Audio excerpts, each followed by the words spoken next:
नमस्कार दोस्तों, मैं आपका दोस्त विजय पुरोहित, मैथ्स एजुकेटर। एपेक्स क्लासेस के डिजिटल प्लेटफॉर्म पर आप सभी का हार्दिक अभिनंदन करता हूं। अभी मैं देख रहा हूं आप लोग बहुत अच्छा रिस्पॉन्ड कर रहे हैं, आप अच्छे से पढ़ाई कर रहे हैं, ऐसी मैं उम्मीद करता हूं, और साथ साथ प्रैक्टिस भी कर रहे हैं।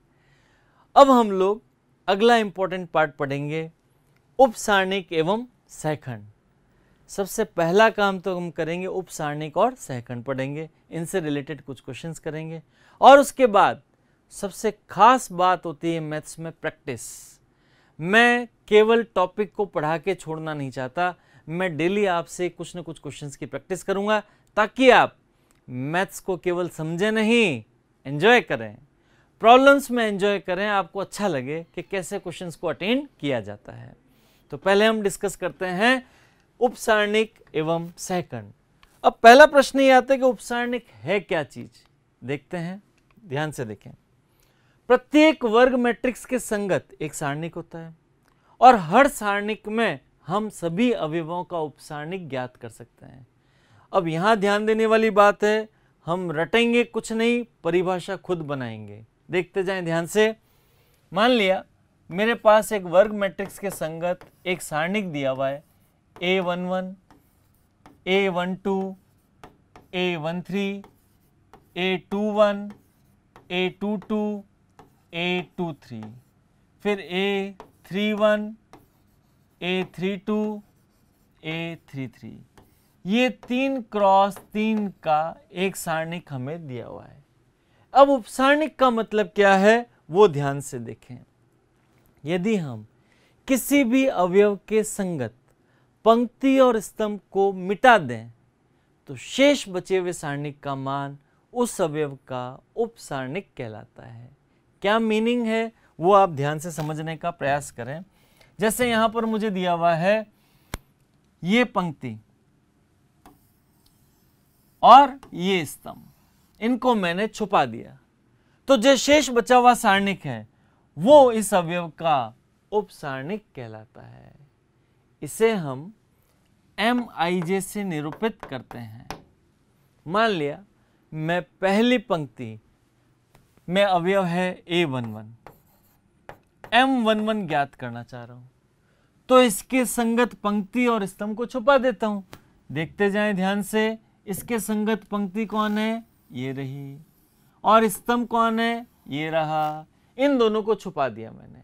अब शेष बचा हुआ सारणिक कौन है मेरे पास में, देखें गौर से, A22, A23, A32, A33। ये जो सारणिक का मान मिलेगा यही इस अवयव A11 का उपसारणिक कहलाता है। इसी प्रकार मैं कहूं A32 अवयव है और मुझे इसका उपसारणिक ज्ञात करना है, तो उसे हम किससे निरूपित करेंगे, M32 से। तो मैं लिख देता हूं M32 बराबर, अब इस 32 अवयव के संगत पंक्ति और स्तंभ को छुपा देते हैं। इस पंक्ति और स्तंभ को छुपा देंगे तो क्या बचेगा, A11, फिर यहां पर बचा A13, यहां बचेगा ये पंक्ति स्तंभ, तो A21 और A23। फिर गौर से देखें, इस पंक्ति और स्तंभ को छुपा दिया तो A11, A13, A21, A23 बच गया।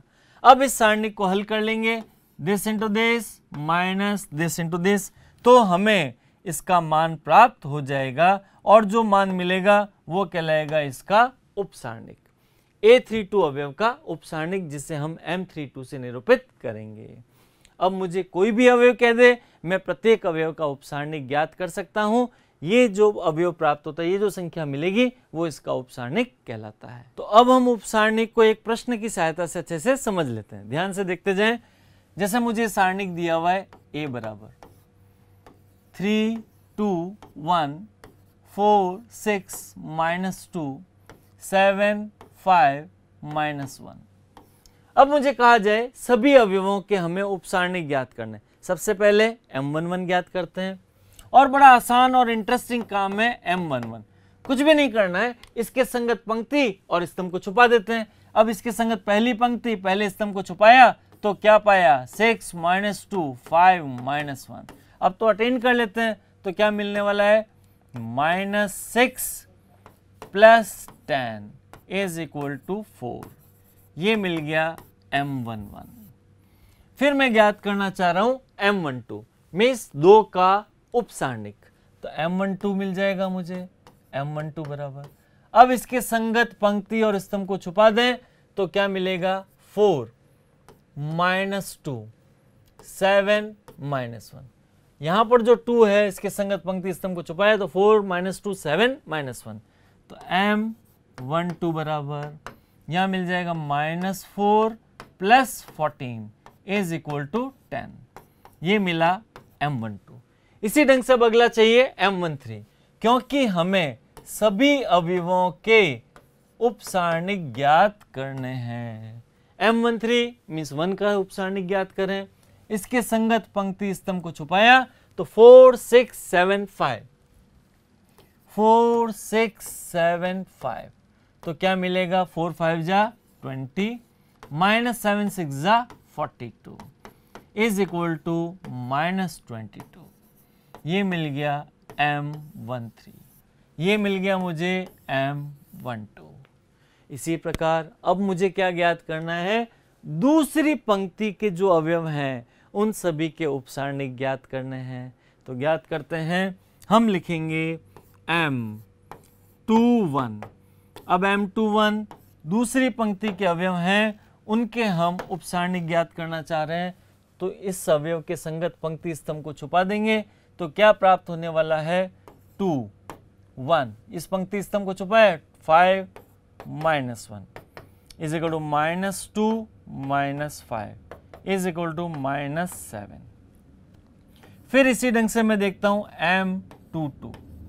M22 का मतलब 6 के संगत पंक्ति स्तंभ को छुपाया तो 3 1 7 -1 3 1 7 -1। फिर M23 बराबर देखते जाएं, मीन्स -2 के संगत पंक्ति और स्तंभ को छुपा देंगे तो 3 2 7 5 3 2 7 5। अब इनको अटेंड कर लेते हैं, तो M22 क्या मिलने वाला है, ये मिलेगा -3 -7 इज इक्वल टू -10। इसी ढंग से M23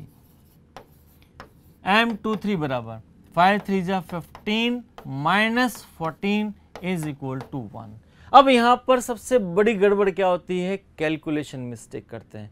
मैं आपको यहाँ पे अलर्ट कर देना चाह रहा हूँ, अगर हम कैलकुलेशन में गड़बड़ करेंगे, क्योंकि अभी हम क्या पढ़ रहे हैं, उपसारणिक के बाद पढ़ेंगे सहखंड।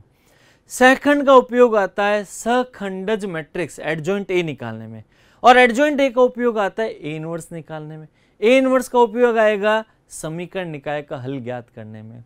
अगर मैं उपसारणिक गलत करता हूं तो स्टेप बाय स्टेप सभी पार्ट गलत होते जाएंगे, इसलिए थोड़ा सा अलर्ट रहें। फिर मैं तीसरी पंक्ति जो दी हुई है, तीसरी पंक्ति के अवयवों के भी मैं अगर सहखंड उपसारणिक ज्ञात करना चाहूं तो इसी प्रकार से उनके उपसारणिक में ज्ञात कर सकता हूं। तो हम देखते हैं तीसरी पंक्ति के उपसारणिक। तो सबसे पहले तो ये क्या दिया हुआ है, 3 2 1 4 6 -2, तो a बराबर क्या दिया हुआ है, 3 2 1 4 6 -2 4 6 -2 और 7 5 -1 7 5 -1। मैच कर लीजिए, दोनों पार्ट बराबर हैं। अब हमारा उद्देश्य क्या है, तीसरी पंक्ति के अवयवों के उपसारणिक ज्ञात करने हैं, वो हम अच्छे से ज्ञात कर लेते हैं। M31 आप खुद पार्टिसिपेट करें और फटाफट कमेंट बॉक्स में आंसर भी लिखते जाएं। जल्दी से देखें बेटा, M31 ज्ञात कर रहा हूं, आप भी कैलकुलेट करें, एक्टिवली पार्टिसिपेट करेंगे तो आपको बहुत मजा आएगा। M31 मीन्स इसके संगत पंक्ति और स्तंभ को छुपा देते हैं, तो 2 1 6 -2। अब मैं ज्ञात करना चाह रहा हूं M32 बराबर क्या हो जाएगा, इसके संगत पंक्ति स्तंभ को छुपाया तो 3 1 4 -2 3 1 4 -2। M33 कर रहा हूं, तो M33 मीन्स जो ये अवयव है इसके संगत पंक्ति और स्तंभ को मैंने छुपा दिया, तो क्या पाया 3 2 4 6, 3 2 4 6। अब इन सारणिकों को हल कर लेते हैं तो क्या मिलेगा 2 × 2 मीन्स -4 -6 इज इक्वल टू -10। ये हुआ M31।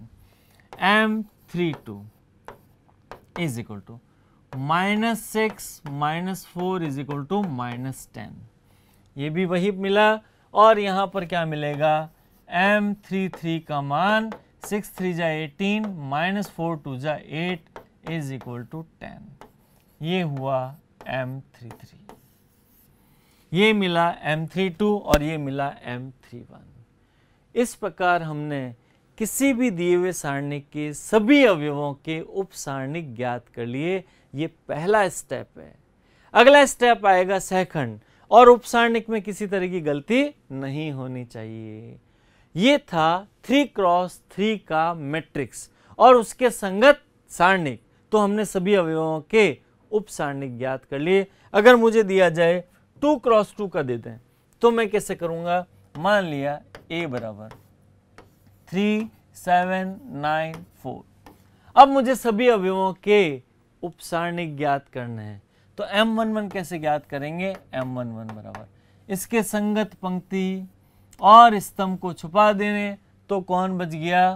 4। इसी ढंग से M12 चाहिए, तो M12 के लिए क्या करेंगे? 7 के संगत पंक्ति स्तंभ को छुपाया तो 9 आया।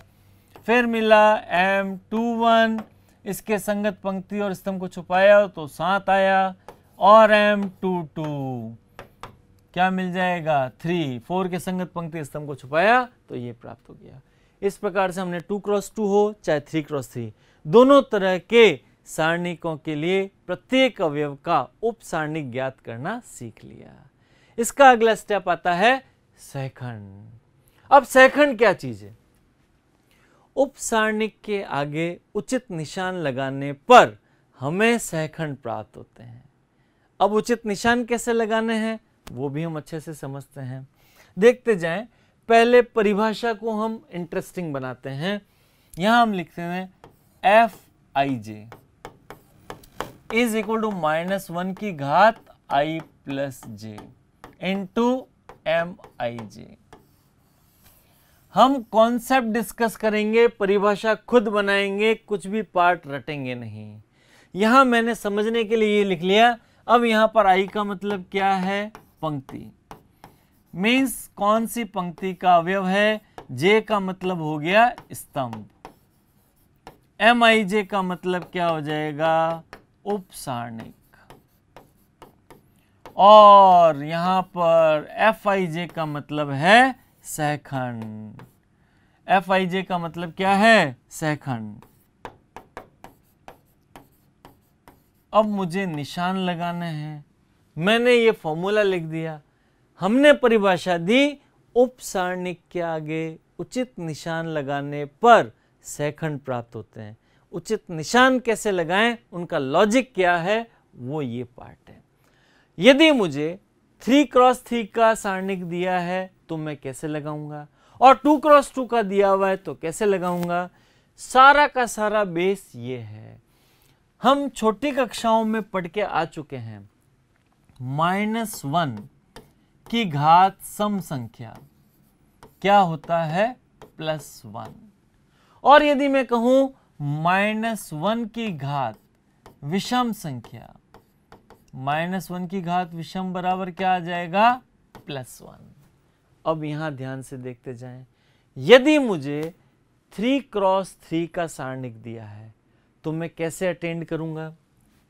मान लिया A बराबर A11 A12 A13 A21 A22 A23 A31 A32 A33।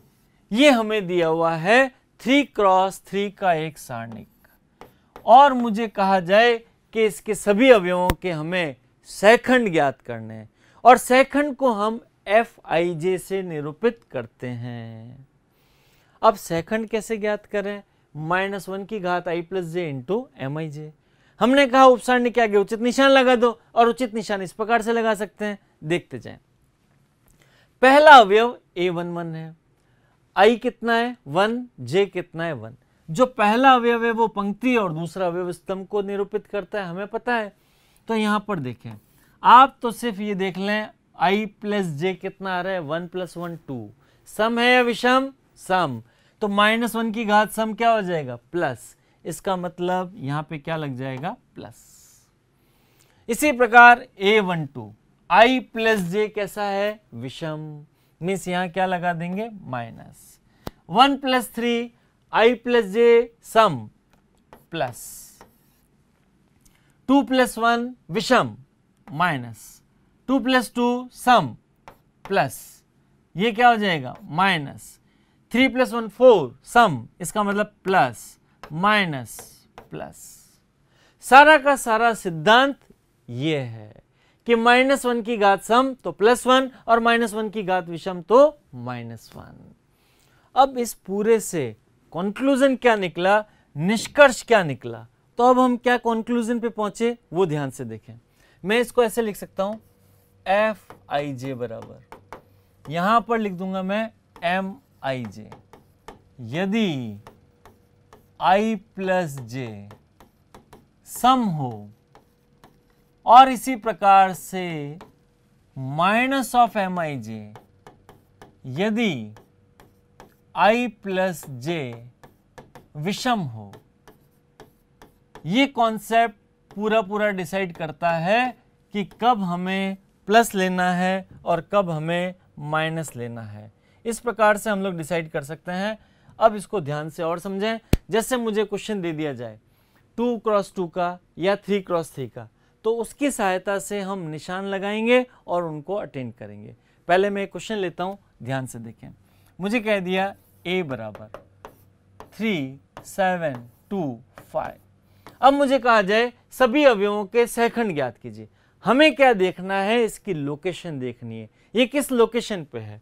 पहले तो मैं इस कॉन्सेप्ट के आधार पर देख लेता हूं। ये अवयव है a11, 1 + 1 2, इसका मतलब पॉजिटिव है, तो हम लगा देंगे। यहां पर a12 1 + 2 3 विषम है, तो -1 की घात 3 क्या आ जाएगा? माइनस। ये आ जाएगा माइनस, ये आ जाएगा प्लस। अब हमें ये देखना है किस लोकेशन पे है। मैं सबसे पहले सहखंड निकालना चाह रहा हूं F11। 3 का सहखंड निकालना है, तो 3 के संगत पंक्ति को छुपा दीजिए और स्तंभ को छुपा दीजिए। ये किस लोकेशन पे है? प्लस लोकेशन पे, तो हम लगा देंगे +5। इसी प्रकार से मैं निकालना चाह रहा हूं F12, कौन सी लोकेशन पे है? माइनस, यहां लगा दिया हमने माइनस। इसके संगत पंक्ति और स्तंभ को छुपा दिया, तो यहां क्या मिलेगा? 2। फिर हम लिखते हैं F21, इसके संगत पंक्ति स्तंभ को छुपाया, लोकेशन कौन सी है? माइनस। इसको छुपाया, इसको छुपाया 7। फिर हमें चाहिए F22, इसकी लोकेशन है प्लस, तो बाहर लगा दिया हमने प्लस, और इसके संगत पंक्ति स्तंभ को छुपाने पर मिलता है 3। तो फिर से देख लें, F11 क्या आ जाएगा? 5। F12 माइनस की लोकेशन है, इसका मतलब माइनस का 2। F21 -7 एंड F22 क्या आ जाएगा? 3 आ जाएगा। यदि हमें इसी प्रकार से 3 × 3 का दिया हो तो भी हम सभी अवयवों के सहखंड ज्ञात कर सकते हैं। ऐसा एक क्वेश्चन कर लेते हैं तो अच्छे से आपको चीज समझ में आ जाएगी। मुझे दिया हुआ है a बराबर 3 7 2 4 6 1 -2 5 8। अब कह दिया जाए पहली पंक्ति के समस्त अवयवों के सहखंड ज्ञात कीजिए। हमें जो निशान लगाने हैं, निशान लगाने का क्रम क्या रहेगा? Plus minus plus minus plus minus plus minus plus. और ये भी हमने चेक कर लिया था कि किस आधार पर हमें ये काम करना है। अब देखते जाएं, सभी अवयवों के सहखंड निकालना चाह रहे हैं। सबसे पहले मैं लिखता हूं F11। अब ये किस लोकेशन पे है? प्लस की लोकेशन, तो बाहर लगा देंगे प्लस। बाकी एज इट इज। इसके संगत पंक्ति और स्तंभ को छुपा दीजिए और शेष बचे हुए सारणिक का मान ज्ञात कर लीजिए। तो क्या मिलेगा 6 1 5 8। तो F11 मुझे प्राप्त होगा 6 8 जा 48 माइनस 5 इज इक्वल टू 43। इसी प्रकार से मैं अगला अवयव F12 इसका सेकंड निकालना चाह रहा हूं। इसकी लोकेशन क्या है, माइनस, माइनस लगा दिया। अब इसके संगत पंक्ति स्तंभ को छुपाया तो 4 1 माइनस 2 8, 4 1 माइनस 2 8। इसको हल करेंगे तो माइनस 4 8 जा 32 plus 2 is equal to minus का 34। क्लियर। फिर इसी ढंग से तीसरा पार्ट देखता हूं तो F13 इसकी लोकेशन है प्लस। अब इसके संगत पंक्ति और स्तंभ को छुपाया तो 4 6 माइनस 2 5, 4 6 माइनस 2 5। तो इसको अटेंड करेंगे तो क्या मिल जाएगा 4 5 जा 20 प्लस 6 2 जा 12। तो 20 और 12 मिल गया मुझे 32। F13 मिल गया 32। इस प्रकार से हम किसी भी प्रश्न को अटेंड कर सकते हैं। मुझे कहा जाए द्वितीय पंक्ति के समस्त अवयवों के सहखंड ज्ञात कीजिए तो कर सकते हैं। इसी ढंग से F31 भी हम ज्ञात कर सकते हैं। क्लियर। अब इनसे संबंधित पार्ट आता है महत्वपूर्ण गुणधर्म। अगर मुझे कोई भी सारणिक दे दे और उसका सहखंडों के रूप में प्रसार कहे तो कैसे करना है वो देखें। आप ध्यान से समझने का प्रयास करें। इसको मैं 5 स्टार पॉइंट दूंगा। मुझे कोई भी सहखंड दे दिया, ध्यान से देखें। A बराबर A11, A12, A13, A21, A22, A23, A31, A32, A33। एक महत्वपूर्ण गुणधर्म होता है, यदि हम किसी पंक्ति के अवयवों को उनके संगत सहखंडों से गुणा करके जोड़ दें तो हमें सारणिक का मान प्राप्त हो जाता है। ये जो सारणिक है, इस सारणिक का मान क्या होगा वो देखें आप। जैसे सारणिक A बराबर A11 into F11 plus A12 into F12 plus A13 F13। किसी पंक्ति के अवयवों को उनके संगत सहखंडों से गुणा करके जोड़ दें तो हमें सारणिक का मान प्राप्त हो जाता है। इसी प्रकार से अगर मैं कहूं A बराबर सारणिक A बराबर तीसरी पंक्ति, या मैं कह दूं दूसरा स्तंभ है, दूसरे स्तंभ के अवयव लिए और दूसरे स्तंभ के ही सहखंड लिए A12 F12 plus A22 F22 plus A32 F32, तो हमें इस सारणिक का मान प्राप्त हो जाता है। इसमें एक मजेदार पॉइंट और है। यदि हम पहली पंक्ति के अवयव लेते हैं और किसी अन्य पंक्ति के संगत सहखंड ले लें और उनको गुणा करके जोड़ दें तो हमें शून्य प्राप्त होता है। देखिए गौर से, ये मजेदार प्रॉपर्टी है कि यदि हम पहली पंक्ति के तो अवयव ले रहे हैं A11 और दूसरी पंक्ति के संगत सहखंड ले रहे हैं F21 प्लस A12, अवयव पहली पंक्ति से, सहखंड दूसरी पंक्ति से, A12 F22 plus A13 F23, और इनको गुणा करके हम जोड़ रहे हैं तो हमें शून्य प्राप्त होता है। इस प्रकार से हमने सेकंड और सेकंड की सहायता से सारणिक का मान ज्ञात करना भी सीख लिया। ये महत्वपूर्ण गुणधर्म है, कई प्रश्नों में काम आता है, इसको ध्यान से समझ लें। अब हमने अभी तक क्या क्या पढ़ लिया कि हमें कोई सारणिक दिया हुआ है तो उसका हम उपसारणिक ज्ञात कर लें, उसका हम सेकंड ज्ञात कर लें, इसकी बहुत अच्छे से हमारी प्रैक्टिस होनी चाहिए। अब हम अगले पार्ट में आते हैं, क्योंकि प्रैक्टिस मैथ्स की मेन नींव है, मेन जड़ प्रैक्टिस है। अगर प्रैक्टिस होगा तो हम टॉपिक पे कमांड कर पाएंगे। अब अभी तक हमने सारणिक को हल करना सीखा था, तो उससे रिलेटेड मैं कुछ अच्छे अच्छे क्वेश्चंस और करवाता हूं, ध्यान से देखिए। अब आ जाते हैं अपने प्रैक्टिस पार्ट पे। हम वैरायटीज ऑफ क्वेश्चंस को अटेंड करते हैं, जो भी हमने प्रॉपर्टीज पढ़ी हैं। देखिए गौर से, जैसे यहाँ पर ये क्वेश्चन दिया हुआ है, शक्ल से खतरनाक लेकिन बड़ा आसान सवाल है। यहाँ पर देखिए a-b, b-c, c-a, तो हमें क्या आइडिया मिल रहा है, अगर मैं पहली पंक्ति में दूसरी और तीसरी को ऐड कर देता हूं, r1 as r1 plus r2 plus r3, ऐसा करने पर हमें क्या मिल रहा है, देखें गौर से, a-b plus b-c plus c-a, सभी एक दूसरे से कैंसिल होते जाएंगे, क्या मिल जाएगा, 0। m-n plus n-p plus p-n, सभी cancel, 0। x-y plus y-z plus z-x, एक दूसरे से सभी कैंसिल, 0। यहाँ पर मुझे पहली पंक्ति के समस्त अवयव 0 मिल गए, तो हमारा गुणधर्म क्या कहता है, यदि किसी सारणिक में किसी पंक्ति या स्तंभ के समस्त अवयव 0 हो तो सारणिक का मान 0 होता है, अतः हमारा रिजल्ट क्या मिल जाएगा, 0। तो यहाँ हमें बहुत ही अलर्ट रहना है, केवल कैलकुलेशन पार्ट पे जोर नहीं देना है, गुणधर्मों का भी बहुत अच्छे से प्रयोग करना है।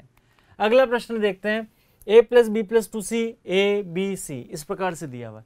आपकी नजर पहले इस पे होनी चाहिए कि हमें सिद्ध क्या करना है।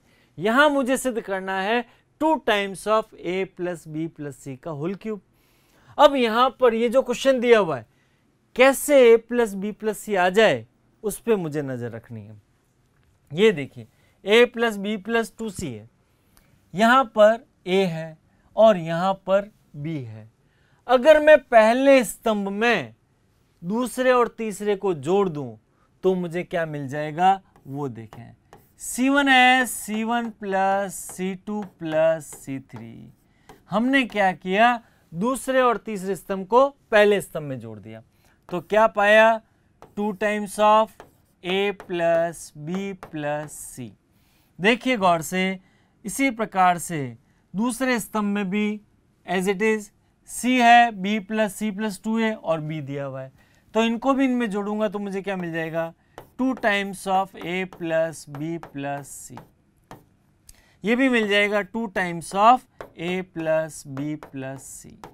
और यहाँ पर ये वाले part as it is a b plus c plus 2a और ये वाला पार्ट a, ये मिल जाएगा b c plus a plus 2b।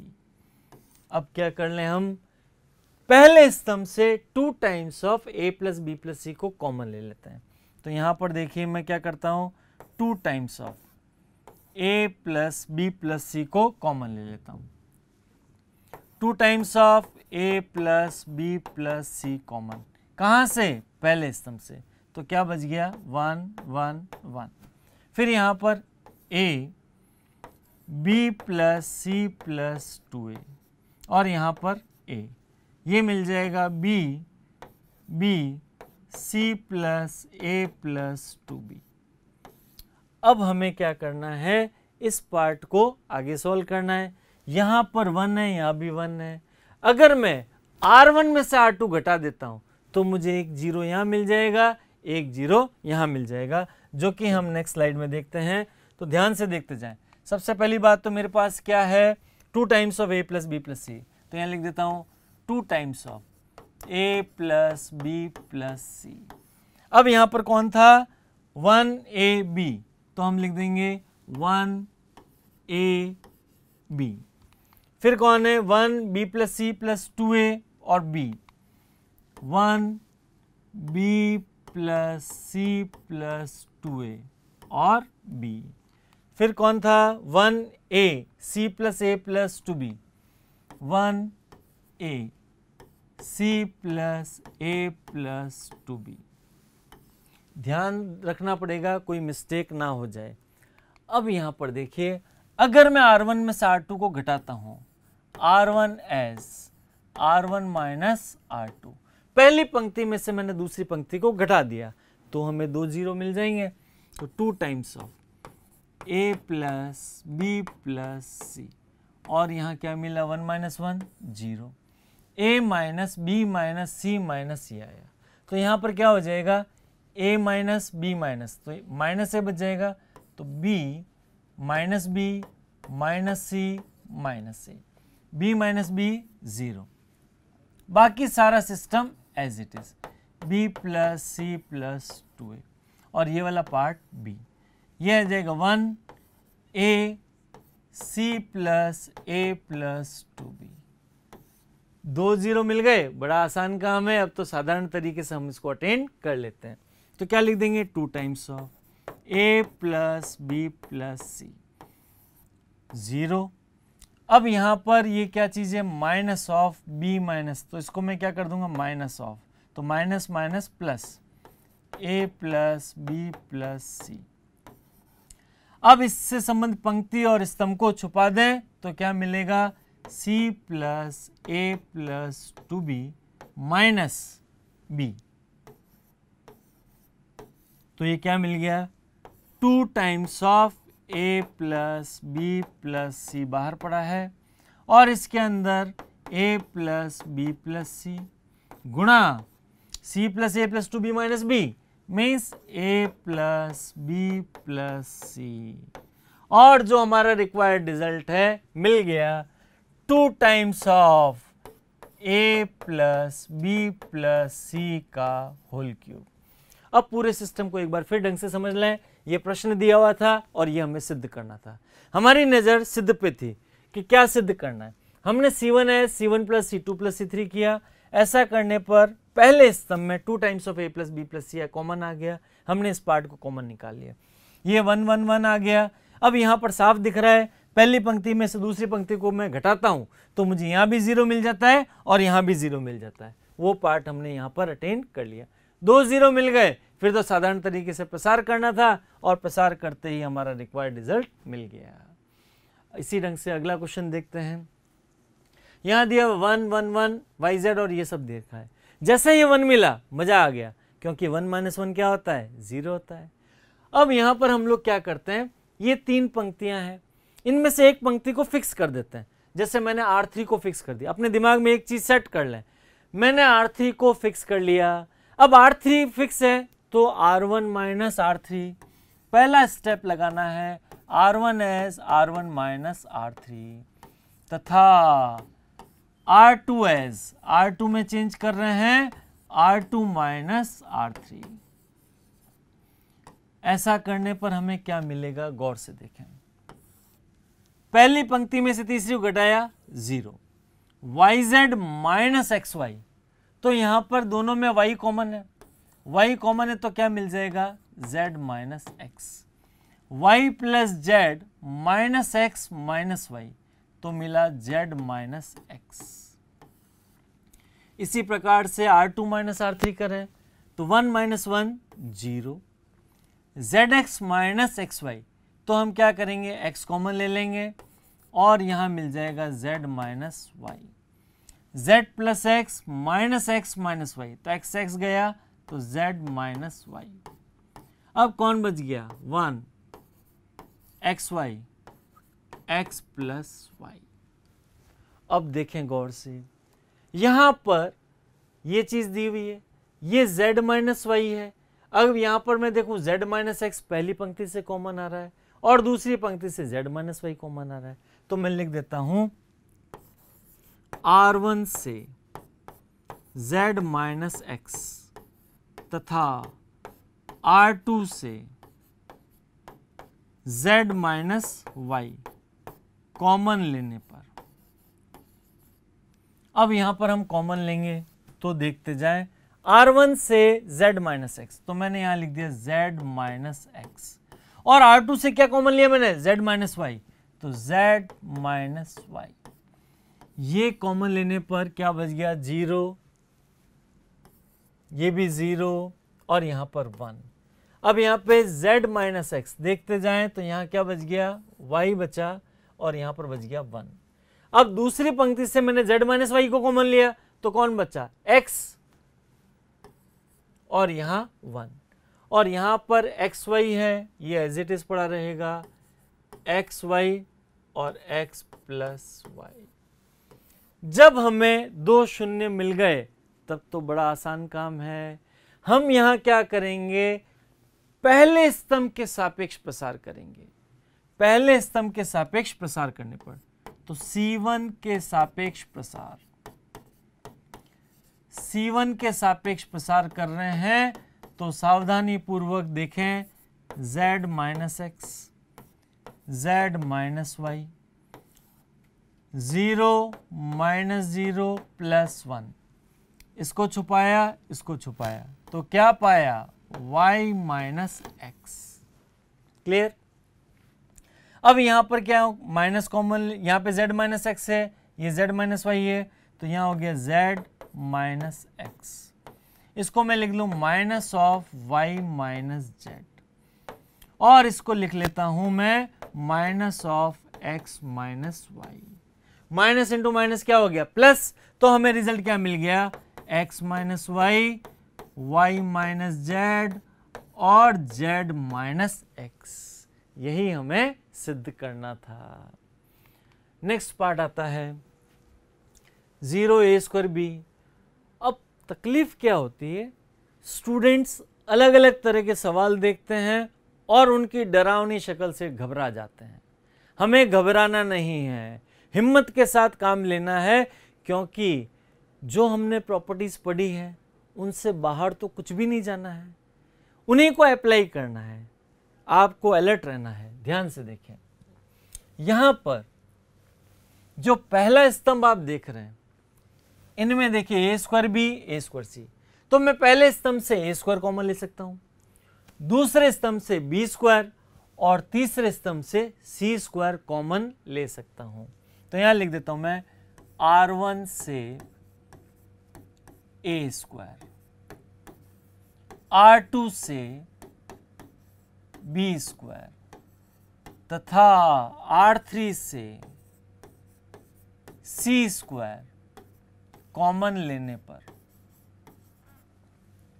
बाहर मुझे मिल गया a square, b square, c square. तो यहां क्या बच गया, 0 बी सी। अब यहां से बी स्क्वायर कॉमन लिया तो बी स्क्वायर कॉमन आते क्या बच गया, ए 0 सी। यहां से सी स्क्वायर कॉमन लिया, ए बी 0। अब तो बड़ा आसान काम है, अब तो बड़ा आसान काम है। सीधा सा मैं इसको सॉल्व कर लेता हूं। तो a square, b square, c square, 0 minus a, इसको छुपाया इसको छुपाया तो क्या मिला, 0 minus b c plus a b c minus 0। तो हमें क्या मिल जाएगा, बाहर हो गया a square, b square, c square, और अंदर की तरफ ये क्या हो गया, a b c plus a b c. ये अंदर हो गया 2abc, तो यहां हम लिख देंगे a square, b square, c square, 2 times of abc। तो ये क्या हो जाएगा, 2 times of a cube, b cube, c cube. तो हमें कई सवाल डिफिकल्ट लगते हैं शक्ल से, लेकिन हम उनको आसानी से रिड्यूस कर सकते हैं। अब इसी ढंग से हमारा नेक्स्ट क्वेश्चन है। अब यहां हमें क्या करना है, सिद्ध क्या करना है, 4 times of a square, b square, c square. और यहां पर देखिए, सबसे पहले नजरिए मारे क्या कोई पार्ट कॉमन आ रहा है। जैसे यहां पर मैं देखूं पहला स्तंभ, पहले स्तंभ से क्या हो रहा है, ए कॉमन आ सकता है, दूसरे स्तंभ से बी कॉमन आ सकता है और तीसरे से सी कॉमन आ सकता है। तो मैं लिख देता हूं R1 नहीं, C1 लिखना पड़ेगा, C1 से A, C2 से B तथा C3 से C कॉमन लेने पर, अब हम इनको कॉमन लेते हैं तो हमें क्या मिलेगा, देखिए मैं C1 से A कॉमन लेता हूं तो क्या मिलेगा, A B C। C1 से A कॉमन लिया तो क्या मिल गया, A, यहां मिल जाएगा A प्लस B और यहां मिल जाएगा मुझे B केवल। अब C2 से मैं B कॉमन लेता हूं तो यहां मैं लिख देता हूं B कॉमन लेते क्या मिल गया, C, यहां मिल गया B और यहां मिल गया B प्लस C। C3 से C कॉमन आ रहा है, A प्लस C, यहां पर A और यहां पर C। अब आप देखें ध्यान से, A C A plus C, ये A प्लस B है और ये इस प्रकार से। हमें मैक्सिमम 0 लाना है, कैसे ला सकते हैं उस चीज पे ध्यान देना है। ये देखिए A प्लस C है, ये A है और ये C है। यदि मैं A और C को जोड़ दूं और इसमें से घटा दूं, 0 मिल जाएगा। तो हम ऐसा करते हैं, R1 में चेंज करते हैं, R1 minus R2 plus R3। R1 में चेंज किया, R1 minus R2 plus R3, तो ABC तो बाहर पड़ा रहेगा। अब देखिए इसको और इसको जोड़ा तो मुझे क्या मिला, A प्लस 2B। अब A में से घटाऊंगा तो A प्लस 2B है, तो क्या हो जाएगा, माइनस 2B। यहां पर C, ये B और ये इस ढंग से दिया हुआ है, तो यहां पर क्या हो गया, 2B प्लस C, तो फिर आ गया माइनस 2B। और यहां पर इन दोनों को जोड़ा A plus C, A plus C में से A प्लस C जाएगा तो 0, फिर A प्लस B, यहां आ जाएगा B, यहां आ जाएगा A, B B plus C और ये आ गया C। अब यहां देखें माइनस 2B दिया हुआ है, मैं क्या करता हूं 2 कॉमन ले लेता हूं, तो 2 टाइम्स ऑफ ABC, यहां मिल गया minus B 0, A plus B B A, B B plus C C। अब ध्यान रखना है, ये माइनस B प्लस B 0 होगा, यहां भी माइनस B प्लस B क्या होगा, 0 होगा। मैं क्या करता हूं, R1 को फिक्स कर देता हूं और R2 और R3 में जोड़ देता हूं। तो गौर से देखें, R2 में क्या चेंज किया, R2 प्लस R1, और R3 में क्या चेंज किया, R3 प्लस R1। इस स्टेप को ध्यान से देख लें, 2 टाइम्स ऑफ ABC, क्या मिल गया, माइनस B, ये माइनस B, ये 0। अब यहां पर क्या बच जाएगा, A बच जाएगा, यहां मिल जाएगा 0, यहां मिल जाएगा A। फिर यहां पर जोड़ा तो यहां मिल गया 0, यहां मिल जाएगा C और यहां मिल जाएगा C। क्योंकि हमने क्या किया, R2 में R1 को जोड़ा तो A प्लस B, तो ये केवल A बच जाएगा, ये 0 बच गया और यहाँ A आ गया, यहाँ पर ये 0, यहाँ पर C और यहाँ पर भी C। अगला पार्ट हम लोग नेक्स्ट स्लाइड पे कर लेते हैं, ध्यान से देखें। तो पहले तो मैं लिख देता हूँ 2 टाइम्स ऑफ ABC। अब क्या था, माइनस B 0, तो लिख देते हैं माइनस B 0। फिर क्या था, A0 A, उसके बाद में 0 0 C, तो 0 0 C। अब देखें, R1 से मैं B कॉमन ले सकता हूं, R2 से A और R3 से C कॉमन ले सकता हूं, R3 से C कॉमन ले सकता हूं। यहां पर थोड़ा करेक्शन है, ये C पार्ट है, देख लीजिए वहां पे 0 C C। तो अब मैं लिखता हूं R1 से B, R2 से A तथा R3 से C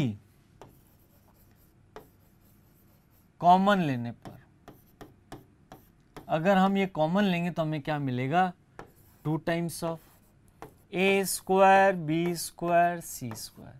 यहाँ क्या बचा, -1 -1 0 1 0 1 0 1 1। अब सिंपल सा हल कर लेते हैं, 2 times of a square b square c square. ये क्या हुआ, -1, इसको छुपाया 0 -1 +1, पंक्ति स्तंभ को छुपाएंगे तो 1 - 0 +0 1 - 0। तो हमें क्या प्राप्त होगा वो देखें ध्यान से, 2 times of a square b square c square, तो 2 times of a square b square c square. तो यहाँ क्या बचा, -1 × -1 +1 +1 +0। ये क्या मिल गया, 2 times of a square b square c square multiplied by 2, then final result is 4a square b square c square. हमें क्वेश्चन थोड़ा टिपिकल दिख रहा था, लेकिन बड़ा आसानी से रिड्यूस हो गया। बस आपको सभी स्टेप्स का ध्यान रखना है और कैसे कैसे उसको हम सिंपल तरीके में तोड़ सकते हैं, इस चीज पे हमें गौर करना है। जो हमें सिद्ध करना था वो हमें पार्ट मिल गया है। अगला पार्ट आता है इसी ढंग से। मेरी कोशिश है कि मैं आपको वैरायटीज ऑफ प्रॉब्लम करा दूं। ये सब अच्छे अच्छे सवाल हैं जिनसे आपको टेक्निक्स सीखने को मिल सके और आपकी अच्छी प्रैक्टिस हो सके। आप इन सभी प्रश्नों का अभ्यास करें और किताब के सवालों को भी अटेंड करें, आपको काफ़ी हेल्प मिलेगी। ये मुझे सवाल दिया है डेल्टा बराबर दिस और ये दे दिया। मान लिया ये जो दूसरा सारणिक है इसको मैं डेल्टा 1 मान लेता हूं, तो मान लिया डेल्टा 1 बराबर -2 -4 -6 -8 -10 -12 -2 -4 -8, ये हमने डेल्टा 1 मान लिया। अब गौर से देखिए, जो पहली पंक्ति है अगर मैं उसमें से -2 कॉमन ले लेता हूं, दूसरी पंक्ति में से भी -2 ले लेता हूं और तीसरी पंक्ति में से भी -2 कॉमन लेता हूं, तो यहां लिखता हूं मैं R1 से -2, R2 से -2 तथा R3 से -2 कॉमन लेने पर तो क्या मिलेगा, डेल्टा 1 बराबर -2 -2 -2।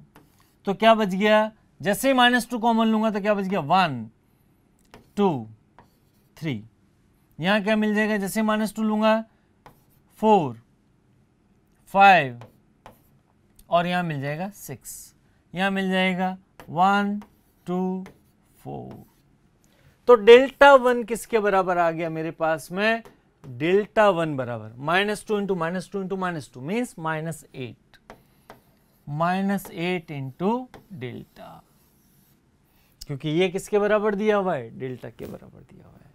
तो यहां पर हमने क्या गुणधर्म काम में लिया कि यदि हम कॉमन लेना चाहें तो किसी विशिष्ट पंक्ति से कोई अवयव कॉमन ले सकते हैं या हम किसी विशिष्ट स्तंभ से भी कॉमन ले सकते हैं। इसी प्रकार से अगला सवाल है, ये भी बड़ा मजेदार है, ध्यान से देखते जाएं। 1 1 1 ये दिया हुआ है। अब यहां पर स्टूडेंट क्या सोचता है, अरे 1 है, मजा आ गया, 1 - 1 0 होता है और वो इस ढंग से सॉल्व करने बैठ जाता है। थोड़ा सोचो, ठंडे दिमाग से सोचो। यहां पर BC और ये भी आगे दिया हुआ है, अगर मैं इसको ऐसे कर लूं 1 1 1 BC CA AB, अब यहां पर क्या हो गया, AB प्लस AC, यहां पर BC प्लस BA और यहां पर CA प्लस CB। यदि मैं दूसरे स्तंभ को तीसरे में जोड़ देता हूं, C3S C3 प्लस C2 1 1 1, यहां हो गया BC CA AB और यहां क्या हो जाएगा, AB plus BC plus AC। यहां भी क्या मिल गया, AB plus b c plus c a, और यहाँ भी मिल जाएगा a b plus b c plus c a. अब देखिए, अगर मैं तीसरे स्तंभ से a b plus b c plus c a को कॉमन ले लेता हूं तो यहां भी 1 1 1, यहां भी 1 1 1। देखते जाएं, a b plus b c plus c a, तो यहां क्या मिला 1 1 1 1 1 1। फिर यहां पर B C C A B 1 1 1। दो स्तंभ समान हैं, C1 बराबर C3, सो आंसर क्या मिलेगा 0।